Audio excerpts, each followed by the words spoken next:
অপেক্ষার দিন শেষ। ইলিশ মিলবে বছরভর। পুকুরেই হচ্ছে ইলিশ চাষ।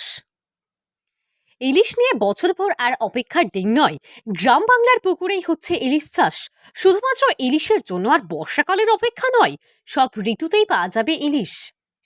ICAR central inland fisheries research institute সফরের তত্ত্বাবধানে শুরু হয়েছে আবদ্ধ জলে ইলিশ মাছের চাষ, আর তাতেই আশানুরূপ সফল হয়েছে।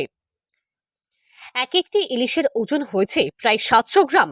ইলিশ মাছ নিয়ে মৎস্যবিজ্ঞানীদের দীর্ঘদিনের গবেষণা অবশেষে সফল হলো।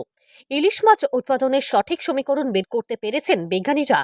ইলিশ মাছের অ্যাকুয়াকালচার শুধু সময়ের অপেক্ষা। ये हमारा मीठा जल में जो इलिश चाष है, ये एक एनएसए प्रोजेक्ट हमारा यहाँ चल रहा है आईसीआर का। इसमें हमारा आईसीआर सिफरी चोड़की सीबा और सीफा ये मिली कोलाबरेटिव प्रोजेक्ट चल रहा है। इसी में जो यहाँ पर नदी है, नदी से छोटा इलिश हम लोग कलेक्शन करके ये तालाब में पालन कर रहे हैं। ये 3 साल से ये काम इधर चल रहा है। ये सक्सेसफुल है? ये हम लोग चाहते हैं ये सक्सेसफुल होगा। क्यों? মাছে ভাতে বাঙালির সবচেয়ে প্রিয় মাছ ইলিশ। ইলিশের নাম, গন্ধ ও স্বাদের ভোজন রসিক বাঙালির দুর্বলতা নতুন করে বলার নয়। তবে এতদিন পর্যন্ত ইলিশ মাছের জন্য নদী ও সমুদ্রের মুখাপেক্ষী হয়ে থাকতে হতো। এবার সেই দিন শেষ। এবার ইলিশের উৎপাদন হবে আবদ্ধ পুকুরে। গবেষণা চালিয়ে রীতিমতো সফল হলেন মৎস্য বিজ্ঞানীরা। কোলাঘাট ব্লকের জামিট্টা এলাকায় পরীক্ষামূলকভাবে ইলিশ মাছ চাষ শুরু করে সফরই, আর তাতেই মিলেছে অভাবনীয় সফলতা।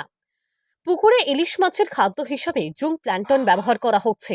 ফলে প্রিয় মাছ ইলিশের জন্য ভোজন রসিক বাঙালিদের আর বর্ষাকালের অপেক্ষা করতে হবে না। যে কোনো ঋতুতে পুকুর থেকেই পাওয়া যাবে ইলিশ মাছ। কথা এরকম আনন্দের কথা যে ইলিশ মাছ আমাদের পুকুরে চাষ হচ্ছে। ইলিশ মাছ নদীর মাছ, সেটা পুকুরে কতটা চাষ করা যাবে এই নিয়ে আমাদের সংশয় ছিল, মানে কেন্দ্র সরকারের প্রকল্প। কিন্তু এখন আমরা চেষ্টা করছি এটাকে ভালো করে করতে এবং সুন্দর করে গুছিয়ে করতে। তার জন্য আমরা এদের উৎসাহিত করেছি, খড় শেখায় করেছি এদেরকে যে তোমরা এই কাজটা করো ভালো করে। এবং আমাদের দপ্তর এবং সেন্ট্রাল গভর্নমেন্টের যে ইনস্টিটিউট তাদেরও, ওরাও সবাই সাহায্য করছে আমাদের, যে সব মিলিয়ে যদি জিনিসটা ভালো করে করতে পারি আমরা। তো আজকে নেটিং করে দেখা গেল প্রায় 200 ইলিশ হয়েছে, কিন্তু সময়টা লেগেছে প্রায় 1.5 বছর। ইলিশের বাচ্চা নিয়ে এসে পুকুরে প্রতিপালন করা হয়েছে। শুধু ইলিশ প্রতিপালন নয়, ইলিশের প্রজনন ঘটিয়ে ইলিশ উৎপাদনের ধারাবাহিকতা বজায় রাখার লক্ষ্য নেওয়া হয়েছে। কেন্দ্রীয় মৎস্য গবেষণা সংস্থার দাবি, পুকুরের জলের ইলিশ মাছ চাষ ও মাছের প্রজনন ঘটানো অনেকটাই সফল। ইলিশ মাছ অত্যন্ত ধীরে ধীরে বড় হয়, ফলে সময় লাগে। সেই জায়গায় পুকুরের ইলিশ প্রায় 3 বছরের মধ্যেই ভালো বৃদ্ধি পেয়েছে। এই সময়কালে সমুদ্র এবং নদীতেও একটি ইলিশের ওজন 1 গ্রাম হয় না। তাই ইলিশ নিয়ে গবেষণামূলক এই সফলতা একটি নতুন রেকর্ড সৃষ্টি করেছে। দিন দিন নদী ও সমুদ্রে ইলিশের পরিমাণ কমছে।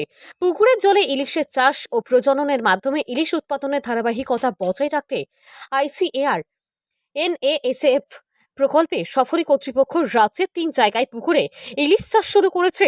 আগামী দিনে বাঙালির প্রিয় মাছ ইলিশের জন্য শুধুমাত্র বর্ষাকালের অপেক্ষা করতে হবে না। পূর্ব মেদিনীপুর জেলার কোলাঘাট থেকে সৈকত শ্রীর রিপোর্ট, লোকাল 18 বাংলা।